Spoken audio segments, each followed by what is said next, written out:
சஷ்டி கவசத்துல ஒரு வரி வருது, ஒரு நாள் 36 கொண்டு.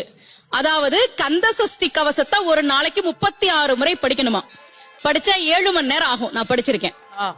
ஆனா கலியுகத்துல கந்த சஷ்டி கவசத்தை ஒரு நாளைக்கு 36 முறை படிக்கிறதுக்கு நேரம் இருக்காதுன்னு தான் அதுலயே சூட்சுமமாக ரகசியமாக ஒரு விஷயம் சொல்லப்பட்டிருக்கு. முருகனுடைய அருளால் நான் தெரிஞ்சுக்கிட்டேன். அதை நான் உங்களுக்கு சொல்றேன். ரவண பவச ரரரரரரரா ரிவன பவச ரிரிரிரிரிரி, இதுக்கெல்லாம் என்ன அர்த்தம் நான் தேடி தேடி தேடி முருகன் அருளால் தெரிஞ்சுக்கிட்டேன். சரவண பவ முருகனுக்கான மந்திரம். இத 6 முறை சொல்லணும்.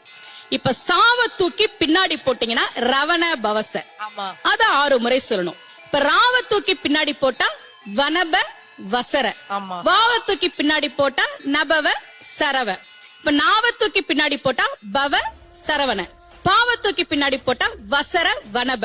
ஒன்னொன்னையும் 6 முறை சொன்னா 6 × 6 36 வரும்.